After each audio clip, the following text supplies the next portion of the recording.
Hello everyone. Welcome to Gyan Mimansa. So today we have a very special guest with us. We will be talking to Miss Medha Anand. She has secured All India rank 13 in UPSC CSC 2023 examination, and she will be joining as Indian Administrative Service Officer.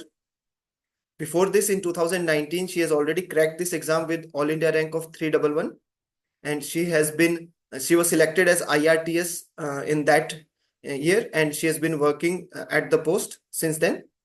So let's look into her journey, how she was able to prepare with her job, with the training, what problems she faced, and how she managed to prepare her optional, how she managed to manage the time, and also we will look into her insights into what to do, what not to do, how you should approach this exam, and what if you are not able to clear this exam. So Welcome, ma'am.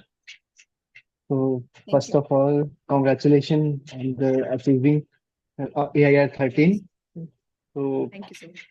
it has been a long journey, I guess, right? I was reading your interviews. You started in 2018 somewhere, right? Yes. So, your first attempt was in 2018, right? Yes, my first attempt was in 2018. So, how was your overall journey like from 2018 to 2023? I guess you must have started studying in 2017. So, 6 years, 7 years of studies, right? It's been a long one. But finally, you've achieved what you wanted, right? So, how was it in general? Like, कैसा लगा आपको throughout the journey? Like, obviously, you got the fruits. तो वो बहुत मीठा था लेकिन जो सब्र थी वो कैसी थी? Just It was a mix of everything, joys. Then sometimes it was very sad for me too, as well. I got into railways in my second attempt. After that, it became a little bit easier, but then also I had to keep on studying. After my training, I had to like come back to the books and keep on reading, sacrifice my night time as well in this reading and all, because the whole day I was in the training. After that, only I got time to study.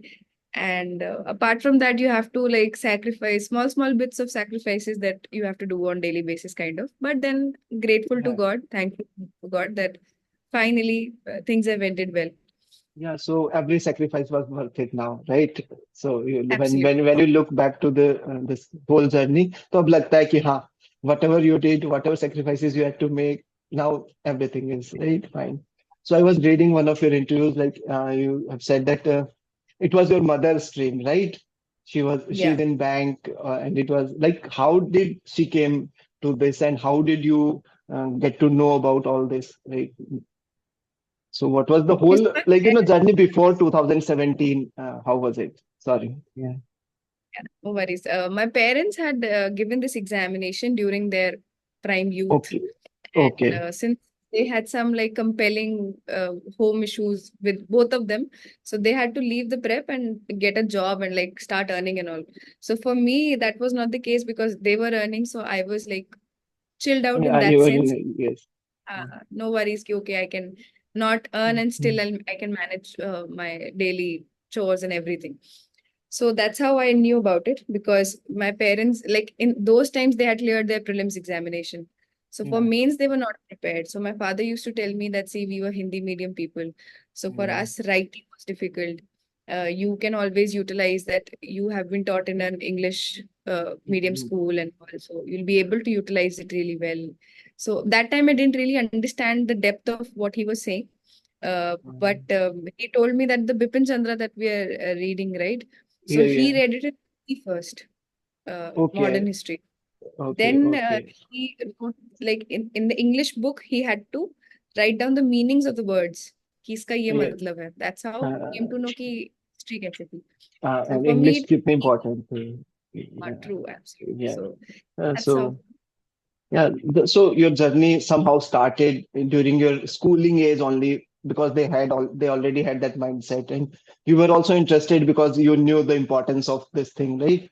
तो बचपन से आपको idea था कि what one IAS is something, some thing or the other, है ना? कुछ idea था कि पता था, है ना, कि क्या Uh, होता है क्या है. That's a good thing. So you are from technical background, right? You've done your BTech.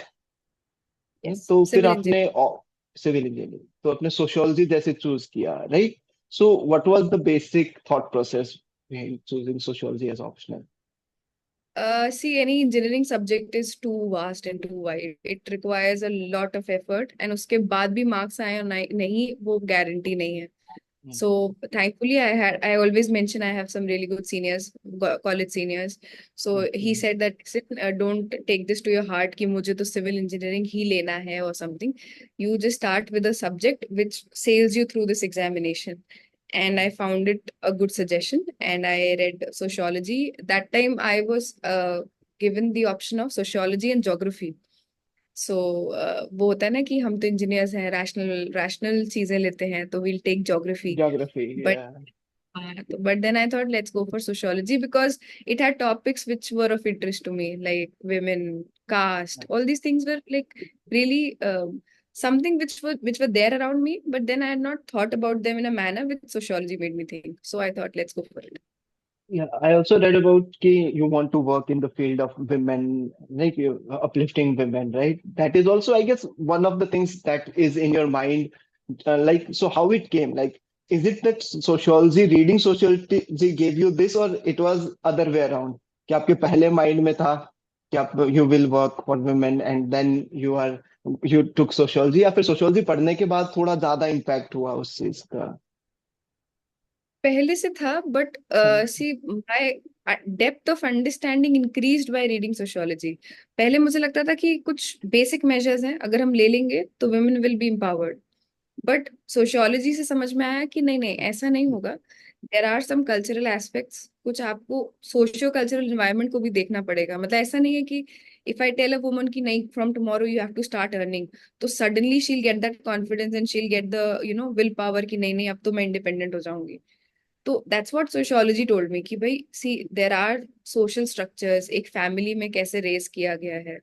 आपने किसी को बोला है कि नहीं घूंघट आपको पहन के रखना है, एकदम से अगर मैं वो घूंघट हटा दूंगी तो that woman will not feel confident, क्योंकि Yes, yes. उसको आदत नहीं कि फेस दिखे. जैसे अगर मुझे घूंघट दे दिया जाए तो I will be very uncomfortable. Same is the case Uncomfortable. जो हैबिचुअल है वेयरिंग अ घूंघट. सो Hmm. सोशियोलॉजी टोल्ड मी कि ये चीजें बहुत यूनी डायरेक्शनल और इतनी सिंप्लीफाइड नहीं है कि ऐसे क्लिक ऑफ अ फिंगर में वो सही हो जाए. So, तो आई थिंक वो थॉट था, बट उसकी कॉम्प्लेक्सिटी सोशियोलॉजी ने बताई कि थिंग्स आर वेरी कॉम्प्लेक्स. मतलब सोसाइटी में कुछ भी चेंज करना is like very very difficult. So basic thought tha now you like will be able to execute it in a better way by taking like या small steps. ऐसा जैसे आपने बोला कि एक बार में सब कुछ चेंज नहीं होगा, but you know कि एक बार में चेंज नहीं होगा, तो कभी कभी setbacks भी आएंगी, maybe whenever you are doing something, तो you are ready for that, I guess. वो that sociology taught you, right? So one thing was that you took a step back in 2022, right? 2022 का आपने attempt नहीं दिया, right? So I guess that was it can be said as a turning point, right? कि अगर cycle में जो फंस जाते हैं students, like for example myself है ना, I started at 27, तो मेरे पास वो नहीं था, like साइकिल पे छोड़ने का कोई वो नहीं था. I appeared thrice in the interview. 2019 was my last interview, है ना. तो मेरे पास एक्चुअली वो इश्यू था कि मैं वो स्टेप बैक नहीं ले पाया.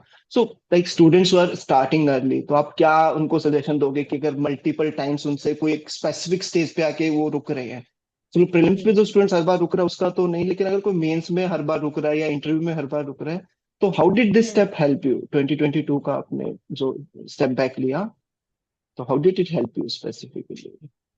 See, at that time, it was a conscious decision because I was fed up. Like, I was not looking at it like a turning point or something. I was Okay. just literally fed up. I was like, कि क्या हो रहा है ये pre pre फिर से pre हो गया फिर. मतलब एक point आता है when you're really fed up and you're like अब मुझे कुछ नहीं करना है. I just want to enjoy my training. So that was that year. But for all those जो specific stages पे फंस रहे हैं, I think it's very important to take a break. क्योंकि specifically mains वाले there is this lot जो mains में अटकता है, तो they should just take a year gap and work on their mains का स्किल. व्हाट हैपेंस इज आप for them pre is ठीक ठाक, they will just get through prelims, they will write mains and then they are stuck. तो वो पूरा साल निकल जाता है, they don't get the time to prepare for mains. They are not answer writing, क्योंकि जब प्री का समय आएगा they again start with pre की तैयारी, एंड मेंस की answer writing they are not doing. And they मतलब to some extent subconsciously I think ये होता है, they don't even want to do it. They'll blame all external factors. for some of the people. I'm not saying कि everybody is like not serious or something, but there are people जिनको लगता है कि अच्छा इसकी writing अच्छी है ना इसलिए इसका हो गया, अच्छा लक था ना इसलिए हो गया. आई एम नॉट सेइंग ये नहीं होता, हो सकता है, डेफिनेटली हो सकता है. Luck plays a role, writing plays a role, but there some people like I know few of my friends, they just don't want to write. They'll come up to me and I'll be like जाओ answer लिखो, they लिखो, won't write हाँ. it. हाँ तो वो नहीं होगा. I there is think actually inherent fear, sorry, है ना, तो थोड़ा yeah. लिखने का फियर है, I guess, right? You have also observed this, I have been observing this for past like 4 5 years. I have been mentoring हाँ students ना. तो लिखने का फियर है एक्चुअली, उनको लगता है कि शायद हमारे अंदर वो स्किल्स है ही नहीं, राइट? आई तो थिंक मोर देन फियर एक ये फीलिंग है ना कि मैं एक दिन ऐसा लिखूंगा ना कि ऐसे सब हाँ, खड़े होके ताली बजा देंगे. हाँ, सेम मेरे में भी था, ऐसा नहीं है कि मतलब हाँ, एक पॉइंट पे सेकंड थर्ड अटेम्प्ट में मुझे लगता था कि अभी नहीं लिखते हैं, थोड़ा तैयार कर ले. तैयार जब करके, तैयार हो हाँ. जाएगा तो ऐसा आंसर निकल के आएगा खूबसूरत कि सब खड़े होके ताली बजा रहे होंगे कि बहुत अच्छा आंसर है. तो आई थिंक एक दैट वो, नेवर हैपेंस. हाँ दैट नेवर हैपेंस. वो perfection is the enemy of good. तो वो आपको हाँ, लिखने भी नहीं देता है, and you end up finishing off your time and not even practising. हाँ, दिस इज गुड पॉइंट, है ना, कि वही सबको लगता है पूरा प्रिपेयर करने के बाद ही लिखना स्टार्ट करूंगा, वो प्रिपरेशन कभी खत्म होती ही नहीं है क्योंकि वास्ट प्रिपरेशन है.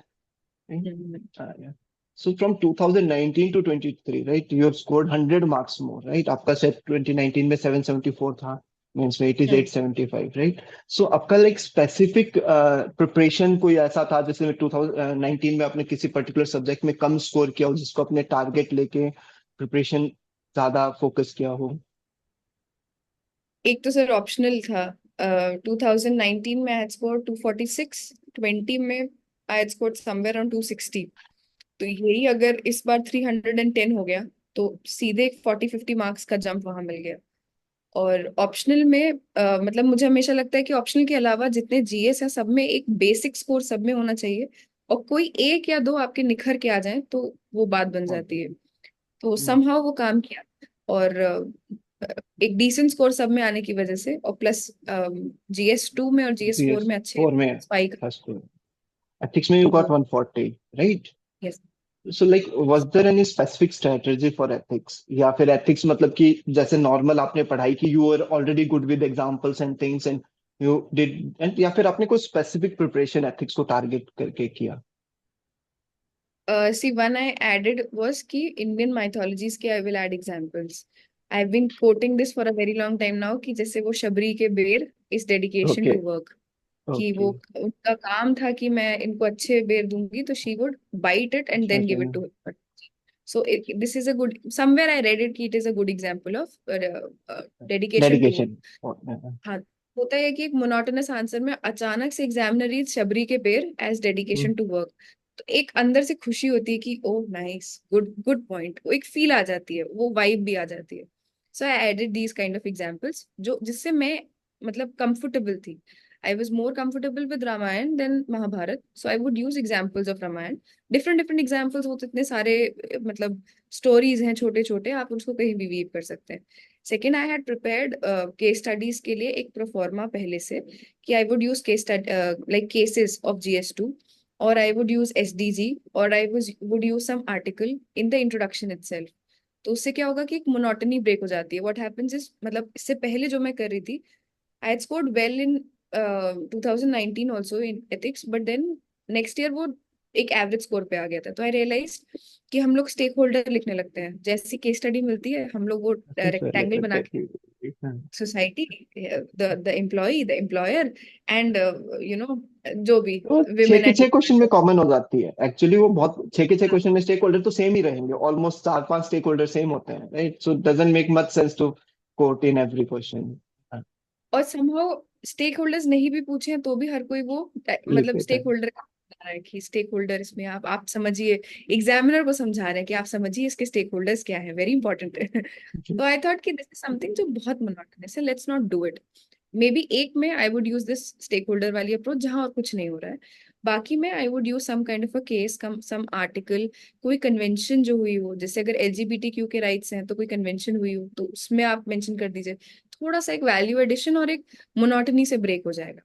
तो आई हैड प्रिपेयर्ड दैट कि अगर इससे रिलेटेड आएगा, जैसे ब्राइबरी के केसेस बहुत ज्यादा आ रहे थे, तो आई हैड प्रिपेयर्ड एक कोई श्लोक था, I don't remember it now, if I get it I text you, ऐसा वाला। श्योर तो श्योर। आई हैड कि वो संस्कृत का श्लोक आई कोट कि क्यों करप्शन नहीं होना चाहिए और कैसे वो सोसाइटी को खा जा रहा है। So I would start with it, ये फिक्स था। अब हुआ ये कि 23 में कोई क्वेश्चन ही नहीं आया नहीं वैसा वाला करप्शन के ऊपर करप्शन का। But then I had that confidence ना कि I have prepared case studies. अब अगर नहीं आई है तो सबके लिए नहीं है। यूज में वही चीजें करूंगी जो मैं प्रिपेयर करके आई हूँ, but in a different way में भी। यस, इट तो is good to have it ना। If not use it it's fine, right? Have it and not use it fine is, वो होता है ना कि नहीं है, जरूरत पड़ी तो क्या करोगे, रखो सारी चीजें। This is what I tell students की have this raw material with you, right? Preparation is like having the raw material, right? Examiner आपको जो बना पूछेगा आपको वो बना के खिलाना है, right? Just cooking you have to have that ingredients with you. So yeah good example, आपके पास था ingredient and the ingredient gives you the confidence, right? अगर आप इंग्रेडिएंट घर भूल आए हो तो अगर पेपर में वो नहीं भी पूछा है तो पेपर से पहले वो एक फियर रहेगा ना ब्रेन में कि यार ये तो मेरा घर पड़ा, मेरा नमक ही रह गया, राइट? चाहे सारी मिठाई बनानी हो, right? So it gives a little वो। थिंग इज लाइक 2019 के बाद आई गेस आप जॉब में थे, तो वो मैंने जैसे आपने बताया कि इट बिकेम हेक्टिक ऑल्सो, तो ट्रेनिंग पीरियड शायद आपने थोड़ा कम भी इंजॉय किया होगा, राइट? है ना? क्योंकि ट्रेनिंग पीरियड मोस्टली देखिए बाहर से जो देखते हैं, राइट, उनके लिए क्या होता है कि ट्रेनिंग पीरियड में बहुत मस्ती भी होती है, and I guess it to some extent it is true as well, right? So how how did you manage कि चलो यार थोड़ा तो अपने आप को वो डिसिप्लिन करते हैं कि चलो मस्ती थोड़ा कम करते हैं and let's go for the studies. So how was it, कैसे मैनेज किया आपने? सी आई थिंक वो कैरेट एंड स्टिक पॉलिसी है, वो यूज ओके। करनी ही पड़ती है। तो the whole year I had joined a test series mains की। तो वो हम्म। सिलेबस वीकली डिफाइंड था। I would make notes of that syllabus, पढ़ा तो था ही, बस एक नोट मेकिंग करना था, वो मैंने कर लिया था। वो एक टेस्ट में देती थी, आई रिमेम्बर आईपैड की, मतलब रेलवे में आपको लैपटॉप लेने का होता है, तो आई बॉट आईपैड। हाँ, तो ओके। मैंने एप्पल की पेंसिल पूरी घिस दी थी उस पे। तो मुझे सब कहते थे तू ही एक है जो यूज कर रही है इसको, ये एप्पल वाले तेरे ऊपर ना केस करेंगे। मतलब 3 घंटे का paper I am writing on my iPad, क्योंकि पेपर ओके। नहीं है तो प्रिंट आउट हाँ निकालेगा, I would just right it हाँ। डाउन। तो पीडीएफ तो आ ही जाती थी, फिर उसको कंप्रेस करने में वो ब्लैक हो जाती थी। तो समटाइम्स द टेस्ट सीरीज के एग्जामिनर वुड राइट कि आप इसको ब्लैक क्यों करके कर देते। आई एम लाइक ये कंप्रेस्ड फाइल है, उसने अपने आप ब्लैक पे ब्लू कर दिया है, मेरी गलती नहीं है, बट देन ठीक है। तो that ways I used to cover. एक टेस्ट जब हो जाएगा प्रिपेयर और मैं दे भी दूंगी, आफ्टर दैट फिर वो मुझे एक ट्रीट मिलेगी, I get a good cup of chai और I go out somewhere and have, मतलब आई रिमेम्बर उदयपुर में ट्रेनिंग थी, तो वी हैड दिस गुड चाय की दुकान very near to our training institute. तो अगर वो हो गया तो I would go there, have a very good cup of ginger tea and like relax. और वो विद टाइम वो क्विजीन भी चेंज आदत हो बन जाती गई। थी। हाँ, एंड ऑल्सो वो मोनोटोनस उसमें भी नहीं है। एक पॉइंट पे I was just loving waffles. During my okay. Lucknow training I would offer like just order waffles once I was done with this. तो वो समथिंग ऑफ दैट सॉर्ट कि अगर नहीं हुआ है then you are not getting a day off, और अगर हो गया है तो you just get a day off. फिर आप इंजॉय करो, फतेह सागर लेक घुमाओ, जो करना है करो, बट देन वो तभी होगा जब आपका टारगेट कंप्लीट हो गया। दैट अब दैट पहले वाज इट। मस्ती करके काम करने से बेटर पहले काम कर लो, देन फ्री माइंड से मस्ती करो, दैट इज या rewarding yourself and breaking the monotony as you said ना, कि जब बहुत, क्योंकि preparation is gets very monotonous है ना। एंड आपने जैसे टेस्ट सीरीज ज्वाइन की तो like did you use to write on daily basis also, right? Weekly test है तो डेली आंसर राइटिंग वगैरह का आपका क्या शेड्यूल रहता था, लाइक बिफोर 2019? आफ्टर 2019 पे आई गेस कि आपका आंसर राइटिंग उस लेवल पे पहुंच गया था कि डेली आप नहीं भी लिख पा रहे हो तो भी आपका काम, like you were in a good position, but did you have anything like before 2019 की डेली आंसर राइटिंग का कोई शेड्यूल बन पाए, ऐसा कुछ? नहीं, not I did not not schedule it. I think that was something which was missed out, कि जिसकी वजह से मतलब I think I was okay with my writing part. जैसे सबका एक एक प्लेस होता है जहाँ वो ठीक होते हैं, तो I think with the writing part I am comfortable and I am decently good. तो वो ओके। उस वक्त मैंने इतना ज्यादा किया नहीं, बिकॉज वो एटीट्यूड होता है ना, अरे कर लेंगे सब हो जाएगा वाला। So that's where I probably lost on marks. और वो इस बार आई इंश्योर्ड कि इस बार मैं उसका ध्यान रखूं। तो the whole year I was not doing daily answer writing, but between the prelims and mains time I was doing daily answer writing. मतलब ये चीज हो गया ना कि सिलेक्टेड कैंडिडेट्स के साथ भी ये इशू आते हैं, राइट? कि हाँ, वो कि पोस्टपोनिंग नहीं लिखेंगे, एंड वो सारा चीज ऐसा नहीं है कि like sometimes what happens students ask कि जो सिलेक्ट होते हैं और जो कुछ मार्क्स से रह जाते हैं या जो नहीं सिलेक्ट होते हैं, what is the difference? Difference is consistency, ठीक है? One major difference is consistency, but ये नहीं है कि वो लोग वो इश्यूज नहीं फेस करते हैं, राइट? लाइक हाँ एज यू सेड कि सबको ही जैसे आपने बोला कि कुछ लोगों को लगता है लक काम कर गया, कुछ लोगों को लगता है राइटिंग स्किल्स, या you might have good writing skills, no doubt, है ना? बट दोस राइटिंग स्किल्स आपको इंप्रूव तो करना पड़ेगा ना। 3 घंटे में पेपर कैसे कंप्लीट करना, that you have to work. So ये बहुत बड़ा मिथ है कि वो लोग ना कुछ अलग ही होते हैं। मैंने कहा नहीं, जो सिलेक्ट होते हैं like they are the same people, right? They just done absolutely. something better than what you are doing, and थोड़ी लेथार्जी को दूर किया, and as you said कि carrot after the stick, right? Not carrot not before the stick, right? तो वो that was a good approach. So एक like finally self study, like जैसे अपने पहले तो I guess you must have joined some institute for coaching or something, है ना?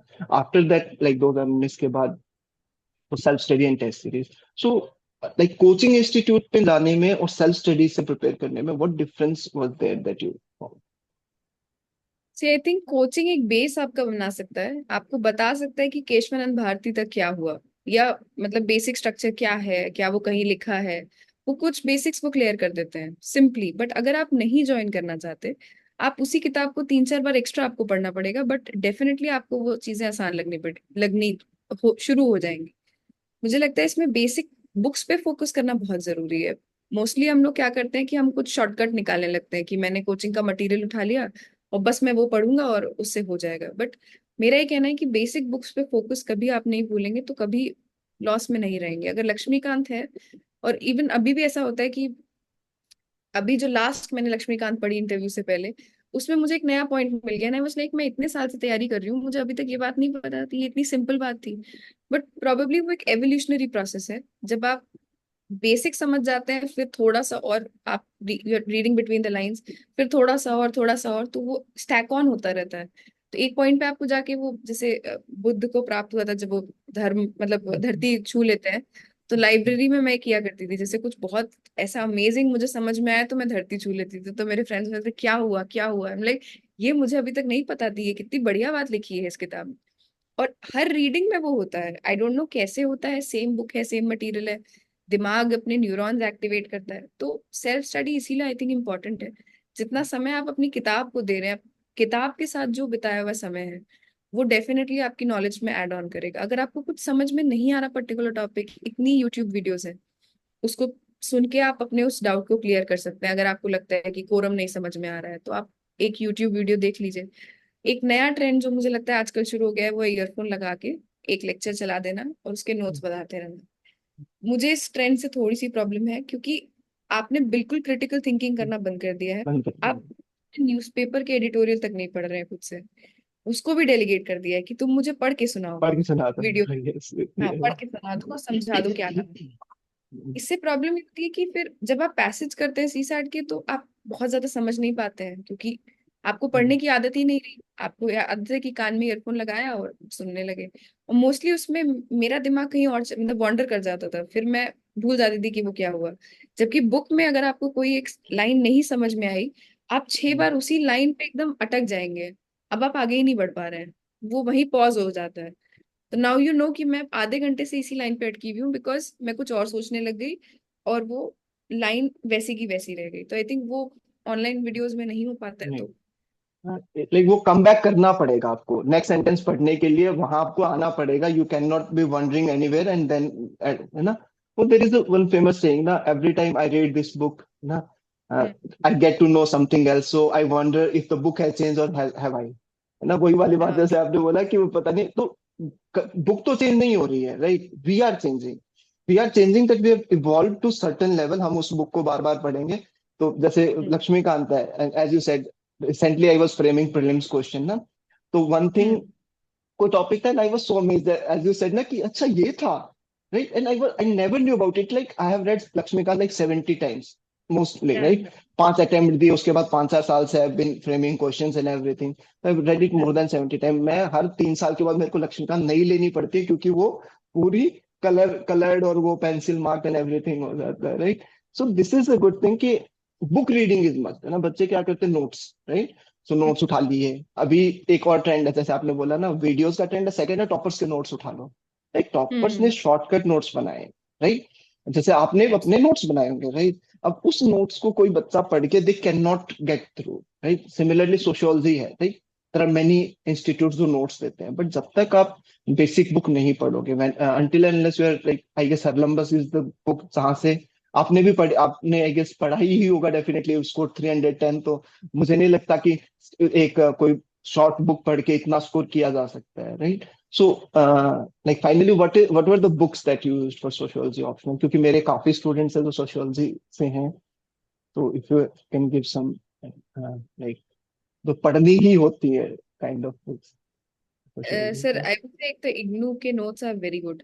तो टॉपिक वाइज इग्नू के आप पीडीएफ सर्च कर लीजिए, और एक वेबसाइट है डीएनए की, रिलायबल एंड वैलिड। तो व्हाट दे डू इज कि चैप्टर वाइज वो लिंक दे देते हैं इग्नू के उस चैप्टर का। तो वो डायरेक्टली ओपन करिए, उसको पढ़िए, और मोस्टली एक लाइन एक्सप्लेन उन्होंने की होगी पूरा चैप्टर यूज करके। तो आपको वो एक लाइन बहुत अच्छे समझ में आ गई है, क्योंकि उन्होंने उसमें इतने एग्जाम्पल्स दिए हैं, एनेक्डोट्स दिए हैं, रियल लाइफ एग्जाम्पल्स दिए हैं, और बहुत कैजुअली वो एक थिंकर भी उसमें डाल देते हैं कि यू नो व्हाट, इसका रियल लाइफ में ये रेलेवेंस है। तो it's a very good source. तो आई वुड से कि इग्नू एक पढ़ लिया जाए। एक हैरोलम्बस पढ़ने से वो सोशियोलॉजी की वोकैबुलरी डेवलप हो जाती है। जब सब कहते हैं ना कि जीएस के आंसर से अलग कैसे हो, तो आप हैरोलम्बस की तरह लिखने की कोशिश करिए जैसे उसमें लिखा हुआ है। वो वियर्ड लगता है इनिशियली, बट जब आप एक उसका नैक आपको पता चल जाता है कि अच्छा, ये कुछ डिफरेंट नहीं कर रहे हैं, ये बस कुछ वर्ड्स यूज कर रहे हैं जो इनकी लैंग्वेज में टेक्निकल है। अनइंटेंडेड कॉन्सिक्वेंसेस हो गए, लेटेंट मैनिफेस्ट हो गया, ये बहुत सिंपल इंग्लिश के वर्ड्स हैं, बट ये इनकी वोकैबुलरी का पार्ट है। तो अगर कोई एग्जामिनर जो सालों से सोशियोलॉजी पढ़ा रहे हैं, पढ़ा रही हैं, वो उसको चेक करते हैं, तो ही और she will get that feeling कि नहीं, समझ में आया है। जैसे मैं कहती भी हूँ कि कार्ल मार्क्स का हिस्टोरिकल मटेरियलिज्म चैप्टर था, तो आई हैड एन आइडिया कि कैसे ये एक एक हैव नॉट्स कैसे कैसे बदलते हैं। बट एक वो फील होती है ना कि अब मुझे समझ में आ गया है कि उन्हीं हैव्स और हैव नॉट्स में से कुछ लोग नेक्स्ट उसमें जाके एक हैट्स में आ डोमिनेंट जाते हैं। पोजीशन, हाँ, और उसके बाद फिर वो उसको आगे बढ़ाते हैं और पिछले हैव नॉट्स को अपनी साइड लेने की कोशिश करते हैं। इसको अब वर्ड्स में आप कैसे लिखेंगे कि एग्जामिनर को पता चल जाए कि इसको समझ में आ गया है, वो हैरोलम्बस सिखा देगी। और वो अंडरस्टैंडिंग भी हैरोलम्बस में है कि कैसे ये हुआ, इस फेज से इस फेज में हम लोग कैसे गए। और आप मतलब मैं जैसे आंसर्स पढ़ती हूँ तो मुझे लगता है कि एग्जामिनर बहुत इजीली समझ जाते होंगे कि इस बच्चे को समझ में आ गया है या ये बच्चा सिर्फ सुपरफिशियली लिख रहा है। जैसे इससे पहले जो मैं लिखती थी वो बहुत सुपरफिशियल होता होगा, अब मैं लिखती हूँ तो बहुत लोग कहते हैं तो बहुत इजीली तुमने लिख दिया। तो इट्स बिकॉज कि मेरी खुद की समझ बढ़ी है, मैंने इवॉल्व कर लिया है, जैसा आपने कहा। विद तो आई बुक, थिंक ये, right? That is the reason कि हेरलम्बस पढ़ने का, बाकी बुक्स में ये सब चीजें आपको नहीं मिलेंगे, then the answer would be like GS only, और फिर वहां पे फिर से मार्क्स नहीं आए, right? Okay. absolutely. तो इस साल mains is from 20th September, so any message for the students who are appearing mains, like what strategy you adopted between prelims and mains? Stress management है, 3 घंटे में पेपर completion है, so you want to say something to the aspirants?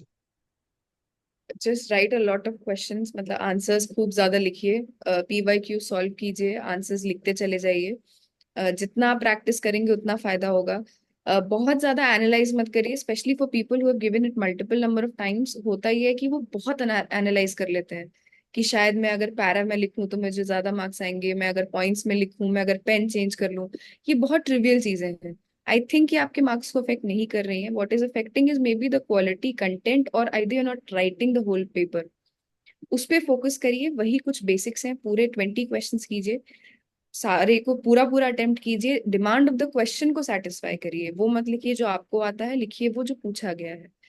Trivialise मत कीजिए कि ओ मेरी writing खराब थी इसलिए मुझे मार्क्स। अगेन होता है, बिकॉज सी अगर नहीं हो रहा है तो people try to find a reason to it, but वो रीजन कभी कभी बहुत ट्रिवियलाइज कर देता है सिचुएशन को। इट्स लाइक कि अरे मुझे लगता है कि क्योंकि मैंने वो एक आंसर गलत लिख दिया तो मेरे ओवरऑल मार्क्स कम हो गए, ऐसा नहीं होता।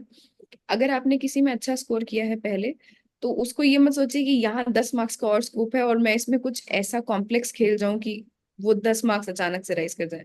स्टिक टू द बेसिक्स, जो आपका तरीका है, normal natural way of writing उसी पे स्टिक कीजिए। बस आंसर सही होना चाहिए। आप पॉइंट्स में लिखें, पैराग्राफ्स में लिखें, मैप्स बनाइए, डायग्राम्स बनाइए, मोनोटनी ब्रेक करिए। जितना एग्जामिनर का काम आसान होगा वो उतना आपको मार्क्स देंगे। अगर आप थ्रो कर रहे हैं आंसर्स और ये लाइक कि आप समझ लो खुद से, मेरा काम नहीं है अब आपका काम है, ये प्रॉब्लम है। मैंने देखा है कुछ लोग ब्लैक बॉल पेन से पूरा आंसर लिख देते हैं।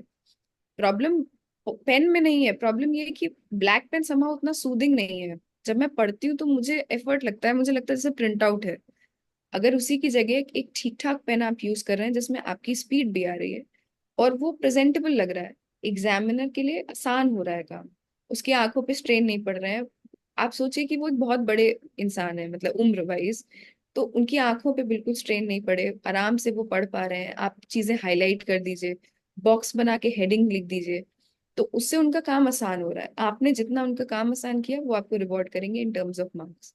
स्ट्रेस होना नॉर्मल है, टेंशन होना नॉर्मल है, उसको हटाने की कोशिश मत कीजिए कि मैं एकदम स्ट्रेस फ्री हो जाऊं अचानक से, ऐसा नहीं होगा। आपको हमेशा ऐसा लगेगा आप प्रेशर कुकर में है, वो नॉर्मल है, ऐसा होगा। और जितना आप सोचेंगे स्ट्रेस हट जाए उतना और आएगा कि स्ट्रेस नहीं होने का स्ट्रेस हो रहा है, वैसा वाला, तो उसमें मत फंसिए। अच्छे से प्रैक्टिस करिए, सिलेबस कंप्लीट कीजिए, पूरे सिलेबस पे फोकस कीजिए, एस्से को मत भूलिए। एस्से में स्पेशली जो फिलोसफिकल है उनको आप कैसे अटेम्प्ट करेंगे इसका एक बेसिक एक फॉर्मेट बना लीजिए। जितनी आप प्रैक्टिस करेंगे वो अपने आप बेटर होगा। ऑप्शनल को बिल्कुल नहीं भूलना है, क्योंकि अभी जुलाई चल रहा है। आप एक फिक्स टाइम रख लीजिए कि इस डेट तक मेरा ऑप्शनल के दोनों पेपर्स खत्म हो जाएंगे। आई हैव सीन पीपल जो ऐसे कहते हैं कि एथिक्स के लिए एक दिन काफी है, और लास्ट के 2 दिन मैंने एथिक्स के लिए रखे थे, उसमें मेरी फ्रेंड ने मुझे पढ़ा दिया था और मैं दे आया था। सी ये बहुत ही मतलब ट्रिकी सिचुएशन है। एक इतने सीरियस एग्जाम को आप ऐसे ट्रिवियलाइज मत कीजिए। एथिक्स के लिए भी समय दीजिए, 10-10 दिन हर जीएस को दीजिए, अपने सब्जेक्ट को समय दीजिए, और फिर उस पर खूब आंसर राइटिंग कीजिए, और फिर फाइनल एग्जाम में बहुत अच्छे से परफॉर्म कीजिए। एट द एंड ये सिर्फ एक एग्जाम है, एग्जाम की तरह लीजिए, उससे बड़ा कभी इसको मत बनने दीजिए। ये मतलब एक फाइनल गोल्डन वर्ड्स मैं कहूंगी। एज एन एस्पिरेंट वो एग्जाम जो होता है ना, वो कभी कभी जिंदगी से बड़ा लगने लगता है, which is not the case. एक एस्पिरेंट हमेशा असेट है सोसाइटी को, और वो रहेंगे, रहेंगी, इस बात का उन्हें कॉन्फिडेंस रहना चाहिए। ये एग्जाम एक माध्यम है, हो जाए गुड, नहीं हो तो देयर आर मेनी वेज जैसे कि हम सोसाइटी को सर्व कर सकते हैं and will be useful to the society. ज्यादा लंबा मोनोलॉग हो गया it was but a good then one ना। एक्चुअली होता कि ये सारी चीजें बच्चों को सुननी चाहिए, right. Mostly what we are looking कि हर चीज बता देते हैं, ये पढ़ लो ये पढ़ लो, राइट। बट ये चीज इंपॉर्टेंट है कि अगर if you are not able to crack this exam तो the world does not end. और सबसे बड़ी प्रॉब्लम बात क्या है कि अगर ये तलवार लटका के नहीं पढ़ेंगे तो हो भी जाएगा, right. That hmm that gives a little, ऐसा नहीं है कि स्ट्रेस नहीं होगा, बट वो वाली है ना कि सिर पे तलवार लटक गई कि अगर नहीं हुआ तो गिर जाएगी और आई डाई। ठीक है, वो हम्म सिचुएशन जो है उससे बच्चों को बाहर आना पड़ेगा। And this is like very few people will tell you this thing. सबको क्या है कि ये पढ़ा हमने बहुत मेहनत की, right, that is important. But at the same time keeping your mindset कि ये एग्जाम सब कुछ नहीं खत्म कर रहा। एंड आई गेस जब when you are on the other side तो ये रहता है, लेकिन एक टाइम के बाद शायद जैसे आपने भी बोला 2022 के बाद यू वर फेड अप, है ना, 2021 के बाद यू वर फेड अप। तो शायद एक टाइम के लिए आपको लगा कि चल अब भाई ठीक है, let's take some break and then I look. तो उसके बाद क्या हम्म आपका पर्सपेक्टिव भी चेंज हुआ होगा रिगार्डिंग दिस एग्जाम कि नहीं हम्म 2023 का अटेम्प्ट अच्छे से देंगे, हुआ ठीक नहीं तो it's okay. And I guess that was hmm one of the thing कि आपको सक्सेस भी इसमें मिला, hmm right. Also, I have a lot of friends जिन्होंने they have done wonders in their life after not getting through this examination. जबकि वो hard, मतलब they were my seniors, they were my college friends, everybody, but जब वो heart break हुआ तब तो वो बहुत बड़ा था कि ओ माय गॉड, अटेम्प्ट खत्म हो गए, अब क्या, what next. But trust me, those people are like they would be the you know backbone of our country, in the sense कि उनको इतनी चीजें पता है, they are so knowledgeable, they are such a great source of knowledge कि वो system के बाहर से भी सिस्टम को बहुत हेल्प कर पाते so thank you for the valuable time, ठीक है। आई होप हैं। कि फ्यूचर में कभी कभी अगर कभी आपके पास टाइम हुआ तो you will keep inspiring students, है ना। Thank you very much for your time and it was really nice meeting you and congratulation again. Training कब से आपकी? अगस्त से मिड अगस्त अभी एक्सपेक्टेड है। मिड अभी देखते अगस्त हैं, अभी कुछ एक्सपेक्टेड, तो फाइनल कम्युनिकेशन नहीं है, and it was lovely speaking to you, like you have a very positive vibe, that thank you. Smiling face और एक एक positive tenor is very rare to find. Mostly Thank you. लोग बहुत serious रहते हैं, and like क्या किया, कैसे किया, क्यों किया. But having a smiling face asking questions is definitely a very good thing. So thank you so much. And you also have a very positive vibe. I'm being very honest कि ऐसे लग रहा है कि हाँ, होता है ना कि I'm not talking to someone who cracked this exam, just a normal conversation कि हाँ, कि कैसे बच्चों को पढ़ना चाहिए and everything, right? So you are in the job right now या आपने यहाँ से IRTS से अभी Still with railways. Yeah. you are still with railways. तो अभी मतलब आपका क्या प्रोसीजर होता है, रेजिग्नेशन वगैरह का होता है या टेक्निकल रेजिग्नेशन होता है या क्या सिस्टम रहता है इसका कुछ?